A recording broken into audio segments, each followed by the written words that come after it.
verso de número 5. E antes de nós fazermos a leitura, pode até baixar um pouquinho. Antes de fazermos a leitura, eu quero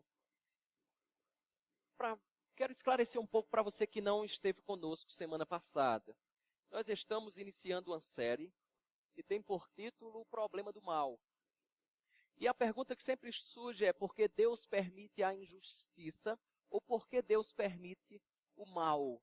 E permita-me exatamente explicar para você que porventura não esteve semana passada, não veio domingo, e nós iniciamos uma série de exposições baseadas no livro de Abacuque com o tema exatamente, embora não esteja aí, mas o tema é o problema do mal. Pensando nessa perspectiva, isso não é algo levantado por nós. Isso já foi discutido na teologia, na filosofia, e a ideia é mais ou menos assim, que o problema do mal e as questões que surgem é como você explica esse Deus que você diz que é bom, esse Deus que você diz que é todo-poderoso, que sabe todas as coisas, e ainda existe tanta coisa ruim no mundo. São essas as perguntas, e nós vimos semana passada que surge com um homem, um filósofo, antes de Cristo, chamado Epicuro, e depois vem desembocando em outras pessoas no transcurso da história. É interessante porque sempre é essa pergunta que surge: se Deus é todo poderoso, por que Ele não extrai, erradica todo o mal que tem no mundo? E nós pensamos um pouquinho acerca disso. Não simplesmente acerca disso, mas também da dificuldade de se explicar a questão, tendo em vista que outras respostas você tem fora do cristianismo também. E nós vimos bem algumas que nós elencamos, vimos que não são tão tranquilas de se responder e, na verdade, são complicadíssimas, pois não trazem respostas satisfatórias. Aí, se você desejar, acredito que o nosso técnico da área de gravação agora, ele estará em breve postando as pregações no nosso site. E se você perdeu a pregação do último domingo, em breve ele vai estar postando e você vai estar mais a par do que nós tratamos. Abacuque, você pega Abacuque, vai olhar o versículo de número 1 em diante. Na verdade, o versículo número 2, ele faz uma pergunta: Senhor, até quando? Até quando, Senhor? Hoje, nós vamos ver Deus respondendo esse homem. E eu quero ver exatamente com você a resposta de Deus para um homem que pergunta a Deus: Senhor, até quando nós vamos viver, nós vamos experimentar tudo que nós estamos experimentando? E nós vimos que são coisas difíceis. Eu vou tentar dar uma rememorizada depois da leitura. Verso 5 a verso 11, Abacuque capítulo 1. Ele diz assim: olha, vede entre as nações, olhai, maravilhai-vos, e desvanecei, porque realizo em vossos dias obra tal que vós não crereis quando vos for contado. Pois eis que suscita os caldeus, nação amarga e impetuosa, que marcham pela largura da terra, para apoderar-se de moradas que não são suas. Eles são pavorosos e terríveis, e criam eles mesmos o seu direito e a sua dignidade. Os seus cavalos são mais ligeiros do que os leopardos, mais ferozes do que os lobos ao anoitecer. São os seus cavaleiros que se espalham por toda parte. Sim, os seus cavaleiros chegam de longe, voam como águia que se precipita a devorar. Eles todos vêm para fazer violência, o seu rosto suspira por seguir avante, eles reúnem os cativos como areia. Eles escarnecem dos reis, os príncipes são objetos do seu riso, riem-se de todas as fortalezas, porque, amontoando terra, as tomam. Então passam como passa o vento e seguem. Fazem-se culpados, estes cujo poder é o seu Deus. Vamos orar ao Senhor, antes de tecermos qualquer comentário. Enxerga nossa limitação, Senhor, nossa pequenez. Enxerga quão pequenos somos diante da grandeza da Tua palavra. Portanto, o nosso desejo é que o Senhor use a nós vasos de barro, pequenos, frágeis, facilitando com que haja compreensão de uma palavra tão gloriosa e de uma resposta tão surpreendente como essa que o Senhor dá a Abacuque.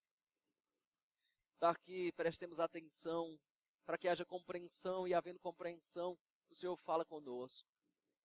Portanto, invade os nossos corações, Senhor, com a Tua palavra. Age conjunto com a Tua palavra, pois essa é a nossa única esperança de ver almas tocadas, convertidas, salvas pelo Senhor.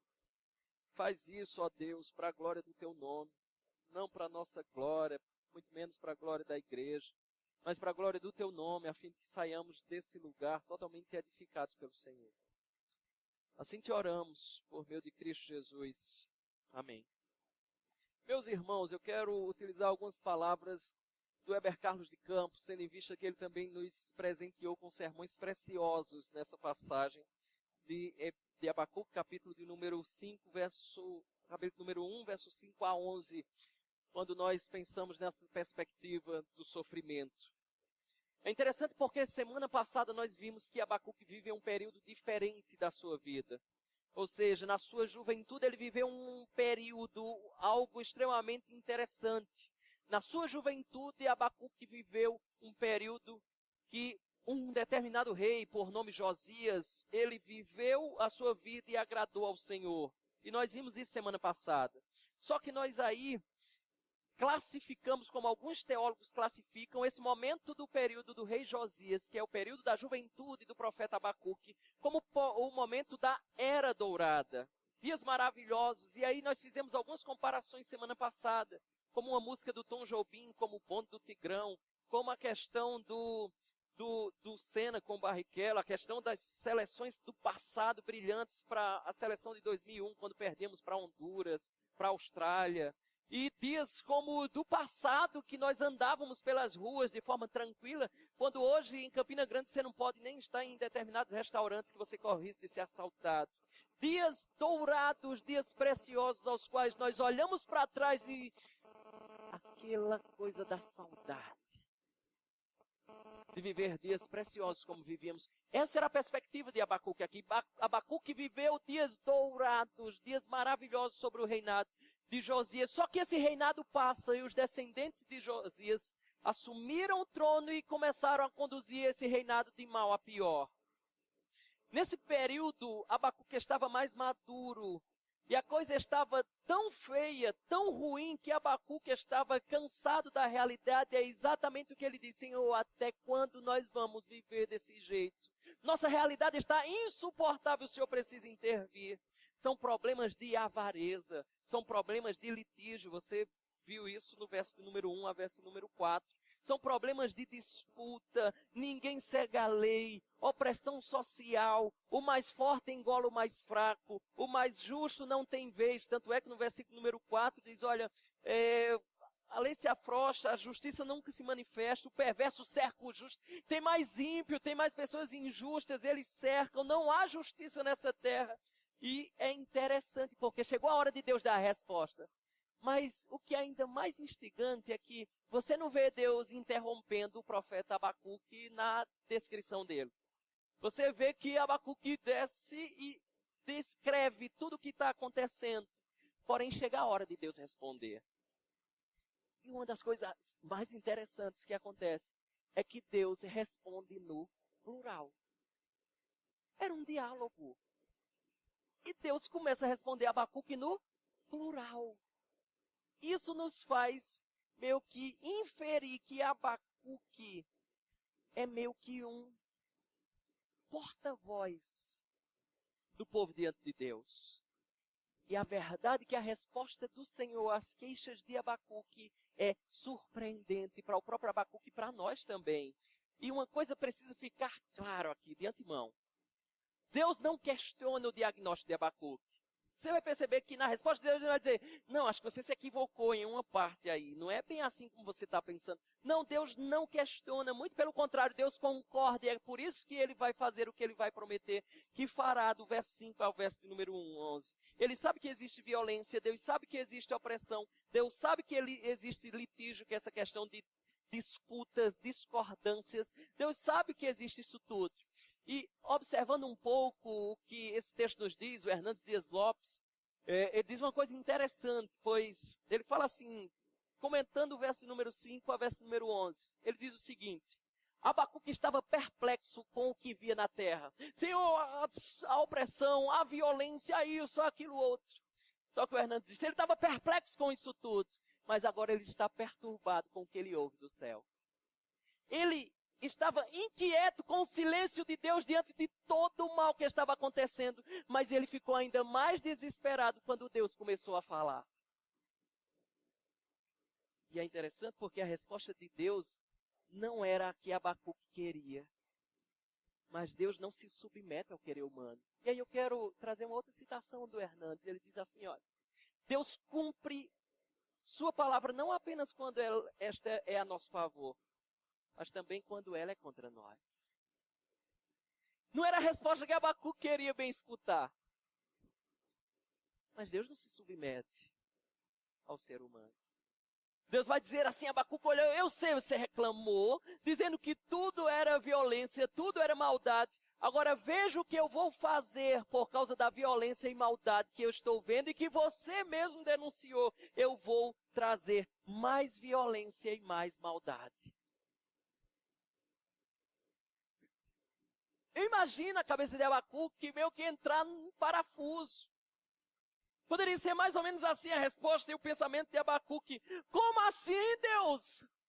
Eu estou pedindo ao Senhor, eu orei ao Senhor, eu apresentei a causa ao Senhor para o Senhor resolver o problema. Não é para piorar as coisas, não. E Deus está dizendo, eu vou trazer mais violência, eu vou trazer mais maldade. Eu orei para resolver, eu não orei para piorar. E é interessante porque isso vai ser estranho para ele. É como se Deus estivesse trazendo a lei de Italião, lembra? Olho por olho, dente por dente. Judá, o povo de Deus, estava sendo violento. Deus iria trazer uma nação mais violenta. O povo de Deus era uma nação que não estava levando em consideração a lei de Deus. Verso número 4. Deus estava trazendo uma nação que era a sua própria lei, que não levava Deus em consideração. E é surpreendente porque Abacuque pediu a Deus, resolve, Senhor, o problema. Porque essa sociedade está distante do Senhor. E Deus disse, eu vou resolver, só que com a nação inimiga. Vamos entrar no que mais assusta o profeta nessa questão toda? Eu dividi em 2 pontos. Um no verso 5 e outro do 6 ao 11. O primeiro ponto que eu quero destacar é Deus dizendo para Abacuque, se prepare para a revelação. Se prepare para o que eu vou dizer para você, é o que eu vou lhe informar. Observe verso número 5 na parte A. Ele diz assim, olha, vede entre as nações, olhai, maravilhai-vos e desvanecei. Lembra dessa cena aqui? Eu lembro que eu estava no colégio nesse período e eu passei pela sala da diretora e vi prédio pegando fogo. Quando eu vi, eu não acreditei nessa cena do World Trade Center. Eu fiquei aterrorizado. Esse é o tipo de notícia que a gente vai contar para as pessoas e faz mais ou menos assim, senta aqui, eu preciso falar com você. Senta aqui, porque se você estiver de pé, você vai cair, você não vai acreditar no que eu vou lhe dizer. Então você pede para ela sentar e ela senta para que ela possa escutar a mensagem tão aterrorizadora que você tem a passar para ela. Esse é o caso no momento. Deus está meio que chamando Abacuque. Abacuque, senta aqui, porque se você estiver em pé, você vai cair. Senta porque eu preciso passar uma notícia para você. Deus está dizendo isso para ele, você precisa estar sentado.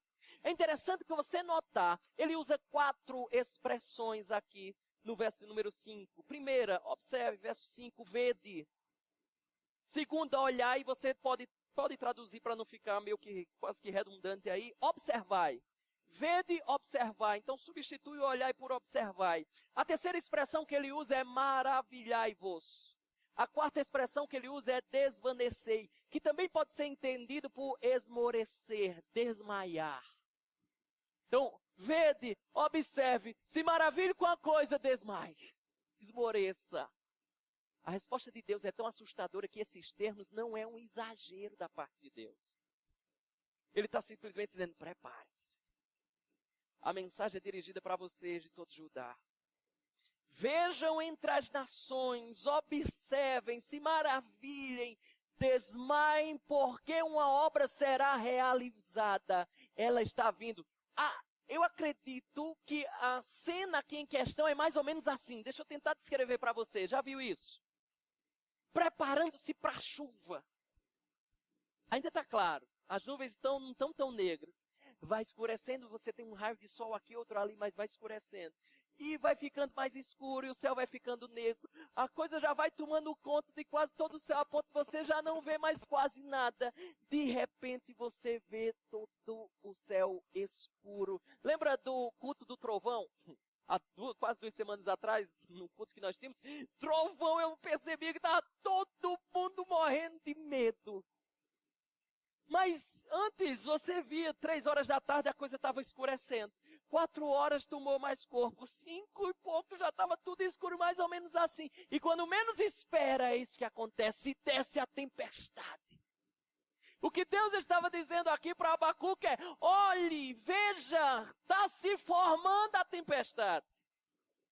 Está ficando escuro, observe entre as nações, está vindo, a tempestade está vindo. Você já vai ver os relâmpagos, daqui a pouco os raios vão começar, os trovões vão trovejar. Você vai perceber, observe entre as nações, está vindo a tempestade. Tudo vai ficando mais assustador na resposta de Deus para Abacuque. Sabe por quê? Quem é que ia fazer isso? Preste atenção, parte B do verso 5. Deus disse: veja, observe, se maravilhe, desvaneça ou esmoreça e desmaie, porque realizo em vossos dias obra tal. Primeira razão pela qual ele estava extremamente surpreso com a resposta de Deus. Razão, Deus é o autor do que vai acontecer. É certo que, óbvio, ele estava pedindo para que Deus intervisse em toda aquela situação, pois ele não aguentava mais. Foi esse o clamor: tanta maldade, Senhor, intervém, age, tira, acaba com todas essas coisas. Mas o surpreendente aqui não é simplesmente porque Deus é quem vai fazer o que Abacuque queria, mas é porque ele vai muito além do que Abacuque pensava. Abacuque jamais esperava a resposta que Deus deu para ele. Então, para Abacuque é surpreendente que o que vai acontecer é Deus que está operando. Por isso Deus diz: olha, eu farei isto, a iniciativa é minha, quem está dando o ponto de partida sou eu. Isso, vem cá, ocorrerá nos seus dias, Abacuque. Percebe o que ele diz? Olha, porque realizo em vossos dias. É interessante porque isso faz toda a diferença. Se você, por exemplo, disser mais ou menos, ou se Deus dissesse assim: olha, eu vou trazer juízo sobre vocês, vai ser daqui a 150 anos. Aí você diz mais ou menos assim: olha, não precisa se preocupar. Entretanto, parece que a ficha não cai. É como se ninguém se aprontasse, ninguém se preparasse para aquilo lá. Por exemplo, quando você vai ao médico e você está com algum problema, o médico diz mais ou menos assim a você: olha, se você continuar nesse ritmo que você vai, daqui a 30 anos você vai morrer. E você escuta aquela mensagem, escuta aquela informação do médico e diz: 30 anos. Tudo bem. Não é como se você se aprontasse, mas digamos que você voltou ao médico. E o médico diz mais ou menos assim: olha, Jurandir, se você continuar dessa forma, dentro de 1 semana você vai morrer. A reação é outra. É a mesma coisa que Deus está dizendo aqui. Eu vou trazer juízo nos seus dias. Você vai ver isso. Você vai contemplar isso. E nessa história toda, tem algo extremamente triste na questão. Escute bem isso, pois Deus diz, lembra que eu falei que Jeremias era contemporâneo de Abacuque, é por isso que ajudava a gente a ver muita coisa do período de Abacuque à luz do que Jeremias escreve. Deus diz a Jeremias, contemporâneo de Abacuque, que não tem mais tempo para arrependimento. Tem um texto bastante interessante lá em Jeremias, no qual Deus diz: olha, não interceda pelo povo, eu não ouvirei o que você vai falar. Olha o texto que diz. Jeremias 7,16, diz assim: olha, tu, pois, Jeremias, Não intercedas por este povo, nem levantes por ele, clamou a oração, nem me importunes, porque eu não te ouvirei. Deus está dizendo, olha, não adianta mais, eles vão ser disciplinados, eles vão ser castigados. Deus está dizendo para Jeremias e para Abacuque que basta. Permita fazer uma lição ou trazer uma lição nesse corpo de texto sem deixar para o final. Primeira coisa, a primeira lição que eu quero destacar já, é que mente cauterizada é um perigo. Preste bem atenção, porque isso nos faz lembrar, mente cauterizada pelo pecado. Que Deus já diz, não se arrependa, eu vou trazer juízo sim. Quando vem castigo divino sobre alguém cuja mente está cauterizada, é surpreendente. Imagina alguém que está na prática do erro. E essa pessoa que está na prática do erro, esse erro se torna um hábito para ele. E é interessante porque ele não percebe mais que o que ele faz é errado. Você já experimentou situações desse tipo? Determinada coisa é um erro, ele sabe que é um erro. Mas ele vai fazendo tanto que se torna um hábito. Tornou-se um hábito, ele já não vê mais que aquilo é errado. E aí, de repente, alguma coisa de ruim acontece e ele toma um susto. Mas, por que isso aconteceu comigo?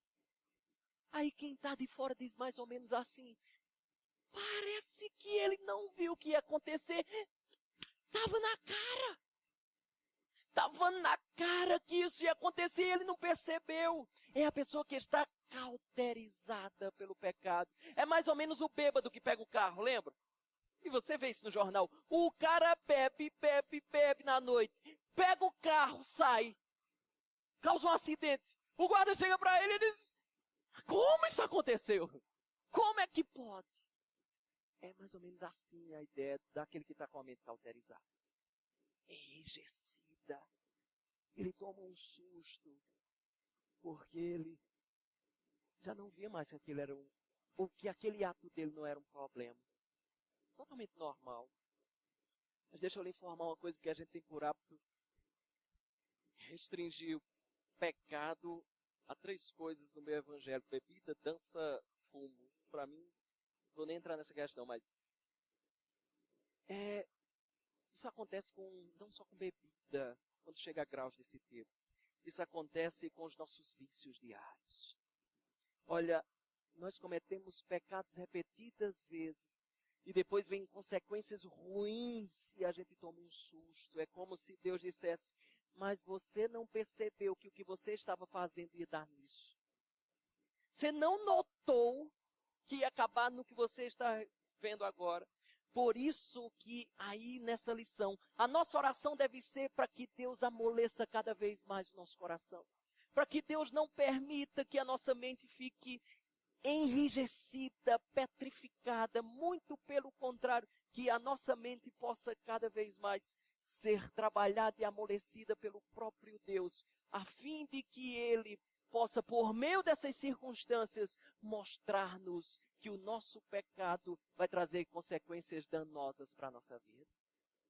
E é nesse sentido que Abacuque, ou melhor, que essa circunstância, Deus vai deixando muito claro para essas pessoas e para o próprio Abacuque. Preste bem atenção nessa questão, versículo de número 5, ainda na sua parte C, o qual ele diz.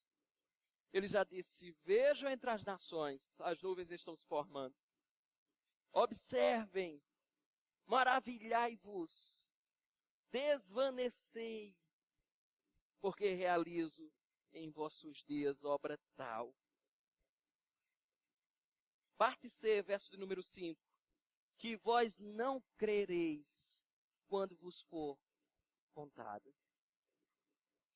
Primeira razão que nós vimos diante do que Abacuque falou é de que Deus era o autor, isso era surpreendente pela descrição que ele haverá de fazer.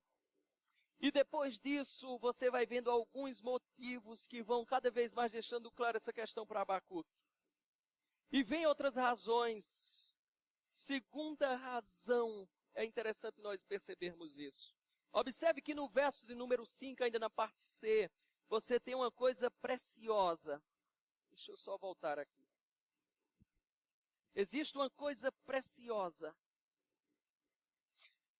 Porque Deus já havia avisado isso há tempos atrás. Deus já avisou no tempo de Moisés. Deus já havia avisado a Salomão e tinha acontecido de Deus disciplinar a Salomão. Deus já havia prometido isso para o reino do norte, que era o reino que no século número 7 ou 8 desfrutou, 722 a.C., desfrutou da disciplina de Deus. E você tem isso tudo acontecendo, os avisos sendo dados, toda essa história acontecendo e esse povo simplesmente não dá ouvidos ao que Deus diz. E aí chegamos a exatamente mais uma razão pela qual é surpreendente para Abacuque escutar o que Deus estava falando, e a razão está aí. Deus nunca destruiria Jerusalém. É mais ou menos o discurso que diz assim, olha, não é possível, Deus não vai fazer um negócio desse. Deus jamais vai fazer um negócio desse conosco. Olha, e aproveitando as palavras do Weber, no qual ele diz exatamente isso, a segunda e principal razão pela qual a resposta de Deus é surpreendente para Abacuque é exatamente essa. Havia ou criou-se uma teologia popular no período de Abacuque de que Deus jamais destruiria Jerusalém. Tem alguns textos no Antigo Testamento em que Deus fala para o povo que vai trazer juízo, mas o povo não está acreditando. Lá em Lamentações de Jeremias, que foi escrito também, óbvio, pelo próprio Jeremias, você tem alguns textos do qual é surpreendente para o povo o que aconteceu com Jerusalém. Porque para o judeu era mais ou menos assim, tudo pode ser destruído, menos Jerusalém. Isso nunca vai acontecer. Daí a gente olha para depois do que aconteceu com Jerusalém. Jeremias escreve dizendo o seguinte: não creram os reis da terra, nem todos os moradores do mundo, que entrasse o adversário inimigo pelas portas de Jerusalém. Foi por causa dos pecados dos seus profetas, das maldades dos seus sacerdotes, que se derramou no meio dela o sangue dos justos. Ou seja, ninguém acreditava que Jerusalém seria invadida, ninguém acreditava que isso ia acontecer. É mais ou menos como acontece conosco, nós vemos as coisas na televisão, fulano entrou na casa de ciclano, houve um assalto, alguém foi assassinado, e nós muitas vezes olhamos para essas coisas e elas não acontecem conosco, mas quando elas acontecem nós ficamos de queixo caído. E é nessa perspectiva, portanto, criou-se essa ideia de que Jerusalém nunca será atingida. Aqui nos dias de Abacuque, ela de fato não tinha sido atingida, mas ela seria. E aí a gente chega à terceira razão pela qual cai o queixo de Abacuque. A terceira razão é: o instrumento da disciplina de Deus é uma nação cruel, uma nação má. Deus estava trazendo disciplina através de uma nação pior do que Judá. Era mais ou menos assim, Deus estava trazendo disciplina, utilizando uma nação que era o exemplo de maldade no mundo. Quem é que você pode pensar hoje? Era mais ou menos assim, utilizando Osama Bin Laden, já foi, né? Mas utilizando Osama Bin Laden para disciplinar alguma nação no mundo. Como é que pode? E Abacuque fica transtornado, porque primeiro vem castigo. Ele queria que fosse disciplinado, mas não esperava que fosse dessa forma. Quem é o autor? Deus. Segunda notícia que deixa ele transtornado: será na sua geração. Você vai ver. Você vai contemplar. Você vai presenciar tudo isso. Jerusalém será destruída. Terceira razão pela qual Abacuque fica transtornado é que será uma nação cruel. A forma pela qual será executada a disciplina. E aí nós entramos no nosso segundo ponto. E aí até o final do nosso sermão. Verso número 6, parte A. Deus agora vai descrever quem é a nação que ele vai usar para disciplinar o seu povo.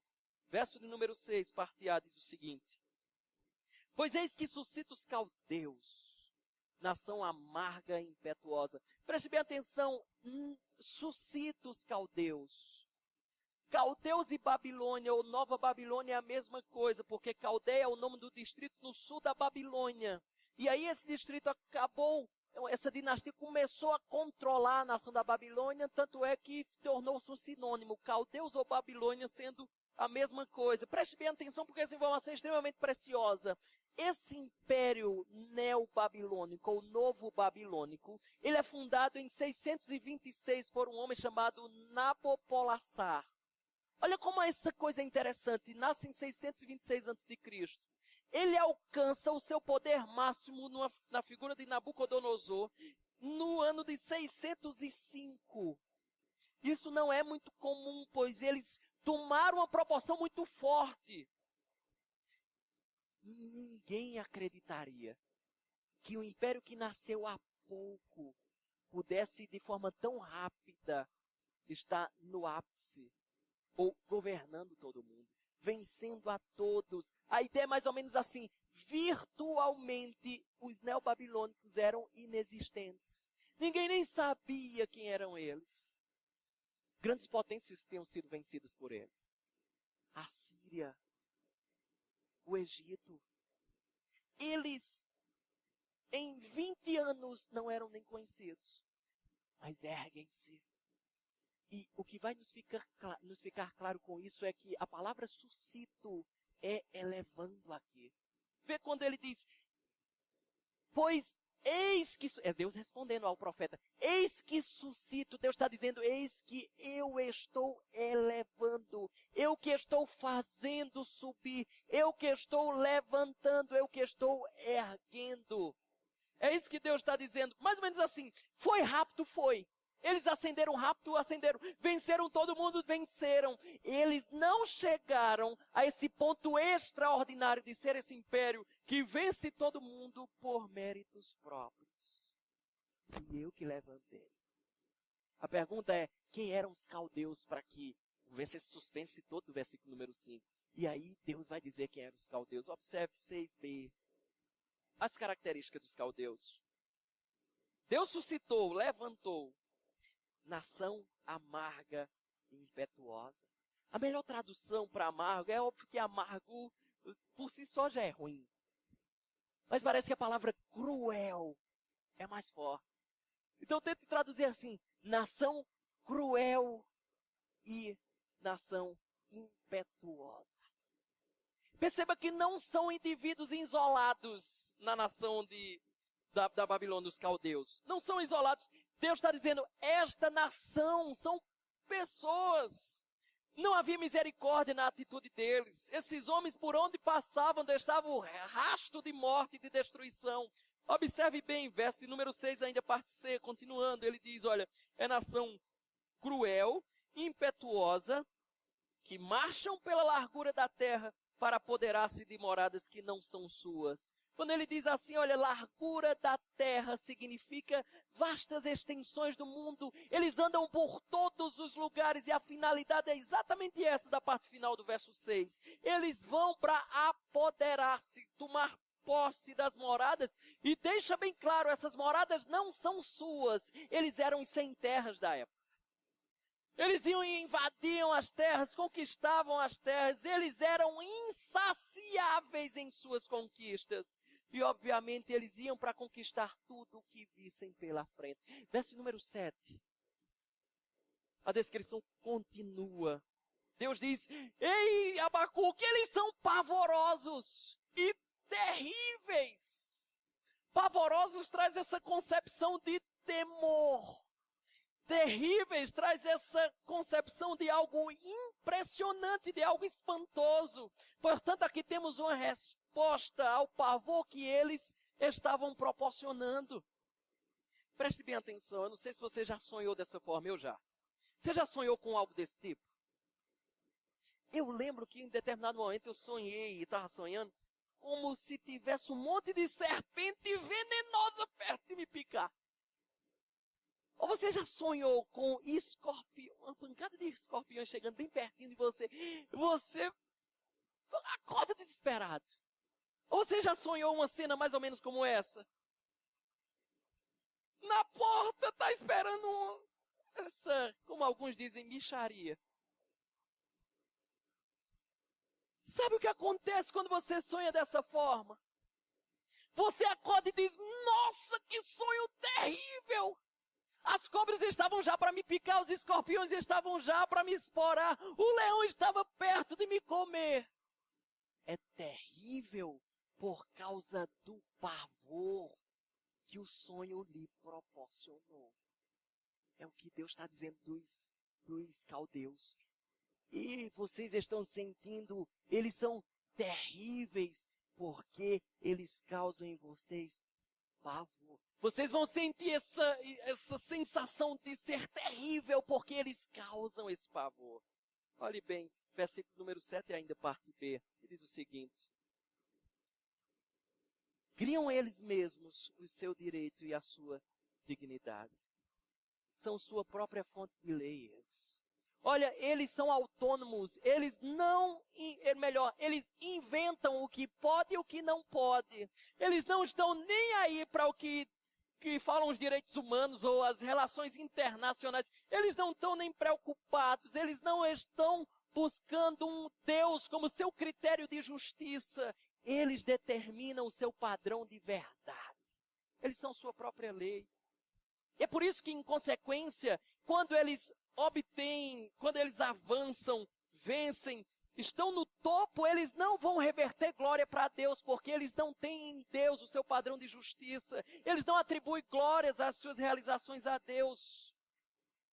Deus está dizendo a Abacuque: eu vou trazer uma nação temível e apavorante que vai engolir vocês, Abacuque. E observe 3 comparações. Parece que é como se Deus não estivesse muito satisfeito com o que ele já disse. Ainda deixa eu continuar descrevendo o que eles são. 3 comparações ele faz. Verso número 8, parte A. Olha o que ele diz. Primeira comparação. Os seus cavalos são mais ligeiros do que os leopardos. Já viu a figura do leopardo? O leopardo tem uma grande agilidade e alcança uma velocidade incrível. Alguns dizem que varia de 52, 56 quilômetros a 80 quando ele está em disparada, em linha reta. É interessante porque a velocidade, o que ele está dizendo dos seus cavalos aqui, haveria de diminuir distâncias longas. Abacuque, você está achando que eles estão distantes e os cavalos deles são rápidos. Eles vão chegar. E as grandes distâncias são reduzidas a nada pela velocidade dos seus cavalos. Deixa eu trazer mais uma informação acerca deles. Verso 8, parte B, ele diz: mais ferozes do que os lobos ao anoitecer são os seus cavaleiros, que se espalham por toda a parte. A segunda comparação é dizer: os seus cavaleiros são ferozes como o lobo. Já viu o lobo atacando? Ele não ataca, ele não está mostrando os dentes sorrindo para a sua presa. Alguns dizem que esse lobo que está aqui em questão é o chamado lobo da noite. É uma espécie de lobo que sai para caçar quando o sol já baixa, quando o sol se põe. E esse tipo de lobo, ele possui uma visão noturna que lhe dá o bom êxito, ou a garantia de uma ótima caça. Imagina, morrendo de fome, no ápice do seu apetite, com um enorme apetite. Os sentidos do lobo estão aguçadíssimos. Ele está dizendo: os cavaleiros dos caldeus, Abacuque, são tão ferozes como os lobos, ou mais do que os lobos. Abacuque, eles estarão espalhados por toda parte, Abacuque. Essa nação cruel e impetuosa caçará todo fugitivo que queira fugir da destruição, porque eles estão espalhados por toda parte. Calma, Abacuque, não acabou. Ainda tem mais. Versos 8, ainda parte C. Terceira comparação, ele diz: voam como águia que se precipita a devorar. A imagem é exatamente essa. A imagem é da águia que fica lá em cima, atentamente observando sua presa, esperando o momento exato de descer e atacar. Quando ela decide o momento certo, isso acontece. Já tentou pegar peixe, mergulhou, abriu os olhos debaixo do mar. Tenta pegar um peixe, como é fácil.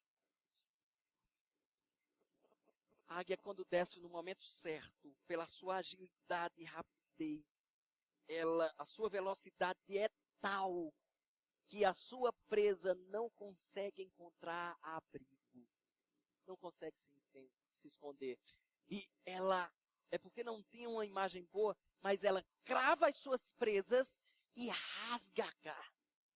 E vai rasgando. Você pode perceber, talvez no do peixe não, mas quando é um animal maior, você vê o couro todo sendo puxado porque ela rasga com as suas presas. É interessante, porque Deus já havia falado exatamente isso lá atrás. Olha que passagem interessante de Deuteronômio, capítulo 29, melhor, 28, 49. Diz assim, olha, o Senhor levantará contra ti uma nação de longe, da extremidade da terra virá, como o voo impetuoso da águia, nação cuja língua não entenderás.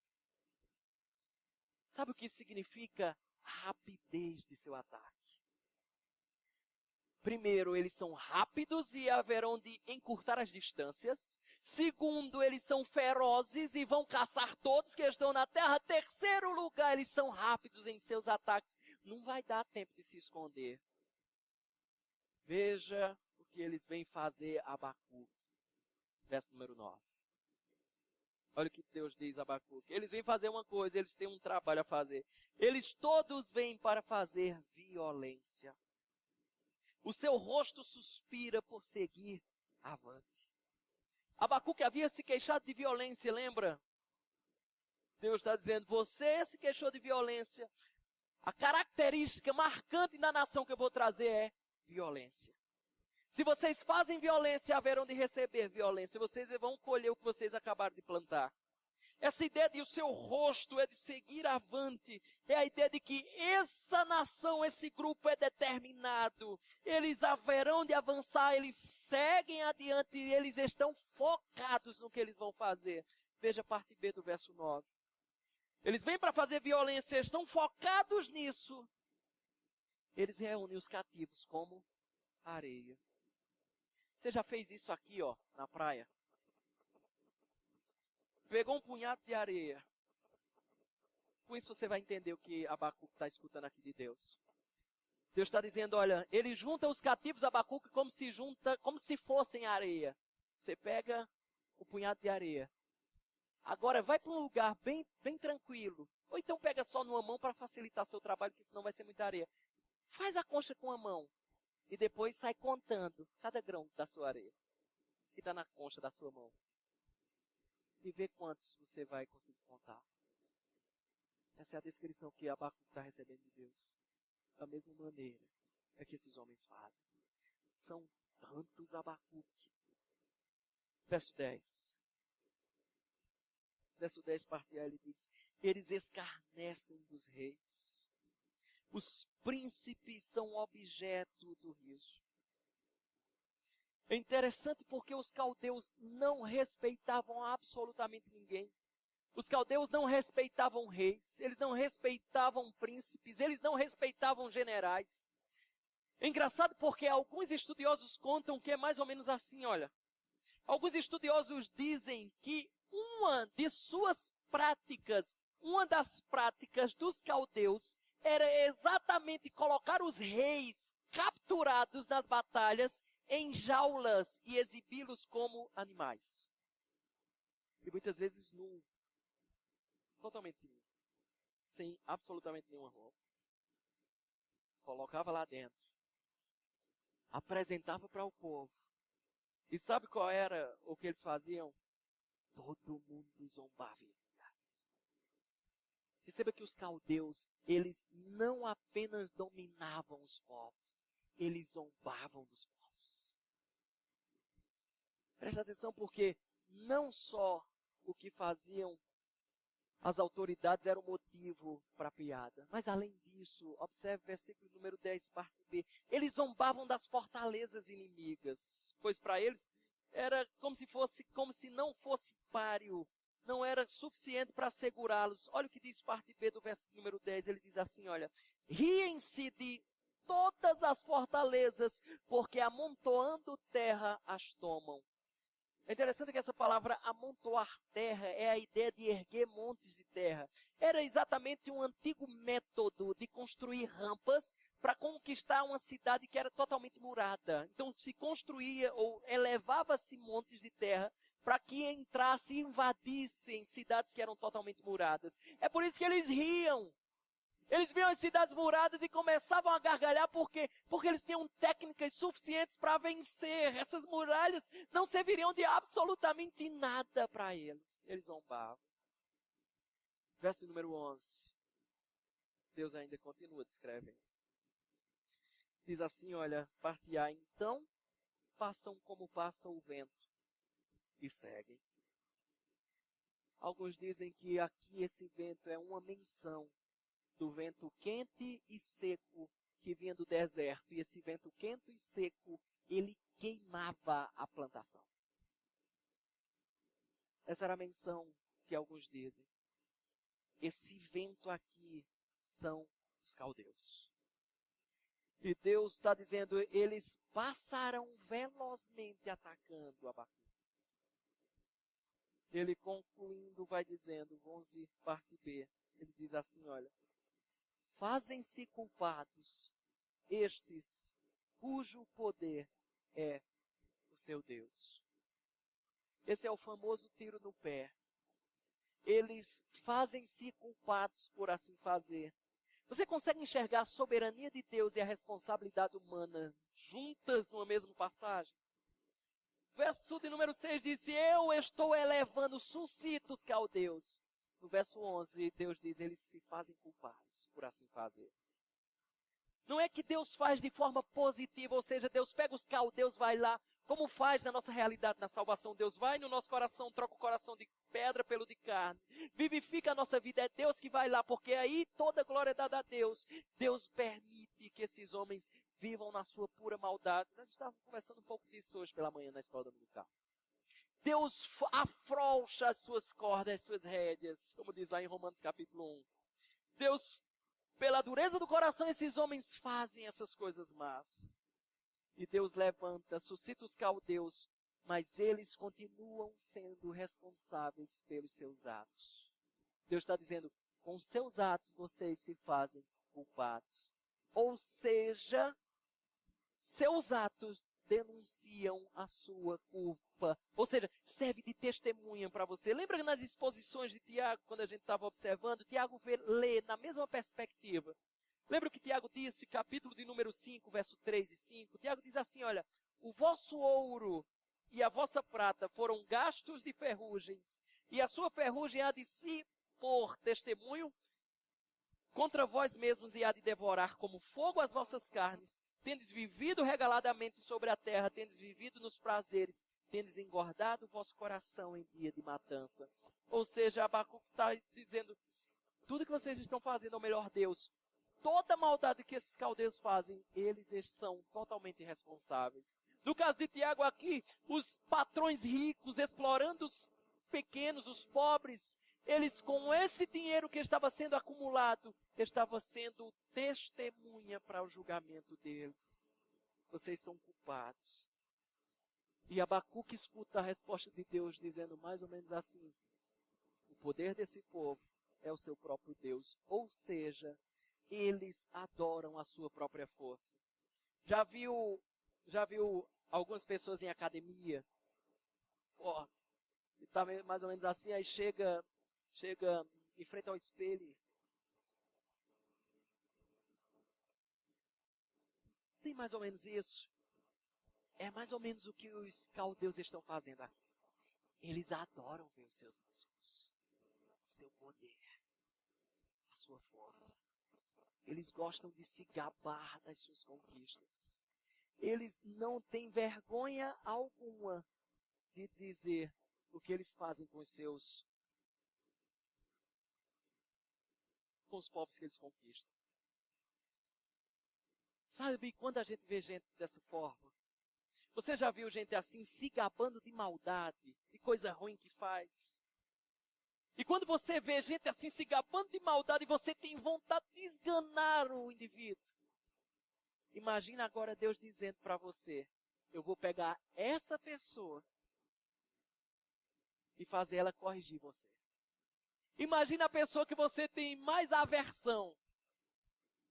E Deus dizendo mais ou menos assim, eu vou utilizar ela para corrigir você, Rafa. E você chega assim e dizer, Deus, justo ela. Qualquer pessoa no mundo, mas ela, Senhor. O Senhor vai usar exatamente essa pessoa mais arrogante. O Senhor vai utilizar essa pessoa terrível para me dar uma lição. E Deus vai dizer, sim, eu vou utilizar ela sim. Essa é a realidade aqui de Abacuque. Eu não falei que era para você sentar na cadeira antes de a gente começar a descrição. Portanto, é por isso que eu pedi para você sentar. Escuta bem o que eu tenho para lhe dizer. O Hernandes Dias Lopes, em mais uma citação dele, diz o seguinte: para esse povo, ou seja, para eles, não havia nenhum poder na terra ou no céu capaz de detê-los. Eles estavam acima do bem e do mal. Eles eram arrogantes, eles se achavam ou se colocavam no lugar de Deus. Permita-me extrair 3 lições preciosas da passagem que nós pensamos nessa noite. A primeira delas é que nós precisamos levar muito a sério o que Deus diz. Nós precisamos levar muito a sério o que Deus fala por meio da sua palavra. Isso nós vemos no verso número 5 ao verso número 11. A história mais uma vez se repete hoje, e por isso que eu estou dizendo que isso é uma lição prática para nós. Em um sentido, o que ocorreu a Judá acontece nos nossos dias. Como a gente compreende isso? Quando você pensa na mensagem de Cristo e pensa no que aconteceu de Judá, é a mesma atitude que as pessoas têm. Lembra que nos tempos de Abacuque, as pessoas diziam mais ou menos assim, olha, Jerusalém não. Jerusalém ninguém toca, Jerusalém de maneira alguma será destruída. Deus não vai fazer isso com Jerusalém. Deus não seria capaz de fazer algo desse tipo com Jerusalém. E hoje inúmeras pessoas dizem a mesma coisa quando falamos acerca do Evangelho de Cristo. A Bíblia diz mais ou menos assim, olha, a palavra de Deus diz que existe inferno. A palavra de Deus diz que o pecador está debaixo da ira de Deus. A Bíblia diz que o homem está perdido sem Cristo. Sem Cristo não há salvação. E as pessoas dizem mais ou menos assim: Deus não vai fazer isso. Deus não seria capaz de fazer um negócio desse. Parece que existe uma teologia dos nossos dias de que Deus não vai cumprir o que Ele está falando na sua palavra. E nesse sentido é exatamente a mesma perspectiva que eles tinham para Jerusalém. Jerusalém não. Mas Deus está dizendo sim. Não é isso que Deus diz na sua palavra. As pessoas dizem, Deus não é capaz de fazer algo desse tipo. Contudo, Deus diz que vai fazer. Sabe qual é o grande problema disso tudo? É que a resposta melhor, a história também vai se repetir, igual como acontece, Dona Ela, como aconteceu com Judá. Depois, só resta lamento. Só resta lamentar, como Lamentações de Jeremias nos falou. Ninguém acreditava. Não acreditava que Deus poderia fazer um negócio desse. Mas Deus havia avisado. Um bispo da igreja primitiva, da igreja dos primeiros séculos, disse exatamente o seguinte, Agostinho falando acerca de arrependimento, ele diz assim, olha, ainda que um arrependimento eterno manifeste-se, depois desta vida será inútil. Não vai valer de nada. Não adiantará mais, será apenas lamentos. Por isso que nós chamamos hoje, crê em Jesus, se arrependa dos seus pecados, corra aos seus pés. Seja salvo da ira de Deus, corra para Cristo antes que depois. Só lhe resta lamento, choro. Porque ele havia falado. Ele havia lhe alertado para isso. Lição de número 2. Via de regra, Deus abate a arrogância. Tem uma imagenzinha que eu sempre acho legal e eu acho que eu já passei aqui umas 3, 4 vezes. Nunca seja arrogante, porque a gente precisa um do outro um dia. Lembra o que fechou a resposta de Deus no capítulo de número 1, verso 11? Ele diz, o seu poder era o seu Deus. Um homem chamado David Baker diz o seguinte, poder e orgulho, com frequência, caminham juntos. Via de regra, essas coisas estão juntas. Quando você vê poder, via de regra, arrogância está lá no meio. Não que sempre acontece, mas via de regra acontece. Provérbios, capítulo de número 16, verso 18, diz que a soberba precede a ruína, a altivez de espírito a queda. Tiago 4,6 diz, Deus resiste aos soberbos, mas dá graça aos humildes. O que eu quero dizer para você é que Deus é especialista em abater esse tipo de gente. Que tipo de gente? Arrogante, prepotente. Eu não sei se você já viu aquelas frases que geralmente a gente escuta. Já viu a desse homem? Esse homem é chamado Tancredo Neves. Diz que na sua história, na ocasião da campanha presidencial, esse homem disse que se ele tivesse 500 votos do seu partido, nem Deus o tiraria da presidência da República.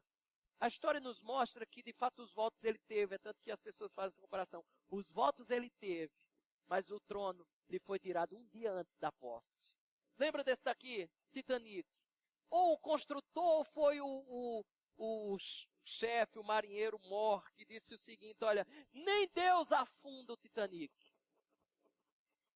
Eu entendo que é verdade que às vezes as pessoas usam essa palavra como uma forma de se expressar, para dizer mais ou menos assim, é quase que impossível isso acontecer. Se eu tiver isso aqui com certeza não acontece.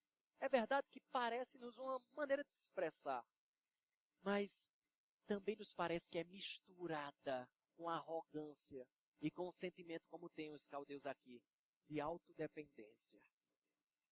De que o seu poder é o seu próprio Deus, que ele só necessita do seu poder para conquistar o que conquistou. Cuidado com isso.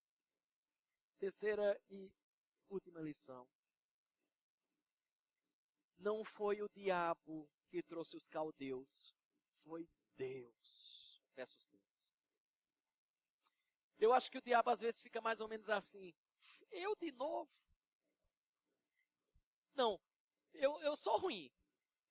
Mas também, dessa eu não tenho culpa não. Diz que a coisa mais fácil do mundo é sempre atribuir a culpa ao diabo. Aconteceu isso, foi culpa dele. Aconteceu, foi culpa dele. A ponto dele chegar e dizer, eu não fiz isso tudo não. Eu posso ser ruim, mas eu não sou o culpado se você está me acusando. É engraçado porque no meio evangélico, prestem atenção nisso, no meio evangélico nós acostumamos a pensar que aquilo que acontece de contrário em nossa vida é obra do chifrudo. É obra do diabo. Tudo que acontece de ruim na nossa vida.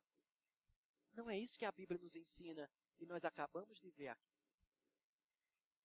Às vezes o próprio Deus estende sua mão contra nós, não para nos destruir, mas para nos disciplinar, nos corrigir. Sabe por quê? Porque Ele nos ama.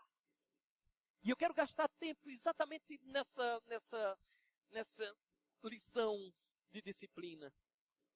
Pois o texto que nós lemos no início do nosso culto nessa noite, nosso culto ao Senhor, foi exatamente o de Hebreus, capítulo número 5, verso número 8. O qual diz assim, olha, e estáis esquecidos da exortação que, como a filhos, discorre convosco, filho meu, não menosprezes a correção que vem do Senhor, nem desmaies quando por ele és reprovado, porque o Senhor corrige a quem ama e açoita todo filho a quem recebe. É para disciplina que perseverais. Deus vos trata como filhos, pois que filho há que o pai não corrige? Mas se estáis sem correção de que todos se têm tornado participantes, logo sois bastardos e não filhos. Perceba que o texto fala de disciplina. Disciplina não é a mesma coisa que justiça. Eu quero mais uma vez retornar às palavras do presbiteriano Heber Carlos de Campos, no qual ele diz, citando no seu livro O Triunfo da Fé, ele diz o seguinte, olha, presta bem atenção nisso. A justiça revida, o amor disciplina. A justiça é sem misericórdia, o amor é acompanhado de misericórdia. Elas não se excluem, todavia justiça e amor na mesma pessoa são excludentes. Deixa eu fazer um ponto aqui, porque talvez pode ficar confuso. Na pessoa de Deus nós temos justiça e temos amor. O que ele está dizendo aqui é, na hora de ser aplicada, não tem, elas são excludentes, ou amor ou justiça. Portanto, é o que ele está dizendo, continua. Aqueles a quem o Senhor ama, ele não revida com sua justiça, mas ele disciplina como prova do seu amor. É bom saber disso, sabe por quê? Porque na nossa cultura há um senso de que quando uma coisa de ruim acontece, quando uma coisa ruim está acontecendo conosco, na nossa cultura há um senso de que você está pagando os seus pecados. Não tem aquela expressão que a pessoa diz, fulano vai de tripa e tudo para o céu. Porque já sofreu tanto que ele está pagando os seus pecados. Deixa eu dizer uma coisa para você. Na Bíblia, isso é meio que assim, ó. Não encaixa. Por que não se encaixa? Quem paga os seus pecados está recebendo justiça da parte de Deus. Significa, portanto, que Deus não trata você como filho, mas trata você como réu. Eu não sou réu, você é réu. Se você não é réu, você é filho de Deus. Deus não exige pagamento de você. Deus disciplina você e é diferente. E a disciplina é muito diferente de justiça. No próprio livro de Hebreus, capítulo 10, verso 31, diz mais ou menos assim, horrenda ou horrível coisa é cair nas mãos de Deus vivo. Ai de mim e ai de você se cair na justiça de Deus. A disciplina de Deus é fruto do seu amor, do desejo de Deus de fazer você andar da maneira que Ele quer que você ande. A disciplina de Deus é fazendo ou treinando você como filho, para que você ande da maneira que Ele deseja. Mas aí, levanta-se uma pergunta que não quer calar. A pergunta é, como nós sabemos que estamos sendo disciplinados por Deus? Eu já fiz essa pergunta. Eu acredito que você já fez.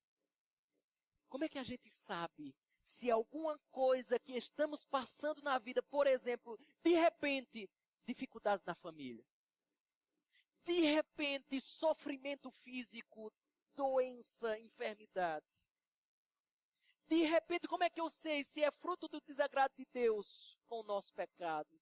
Como é que eu sei disso? Como sabemos disso?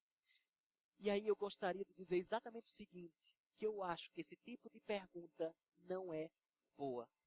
Eu acho que esse não é o tipo de pergunta que nós devemos fazer. Sabe por quê? Porque esse tipo de pergunta, de tentar dizer assim, olha, essa disciplina é de quê? É fruto de quê? Qual é o pecado específico pelo qual eu estou sofrendo isso?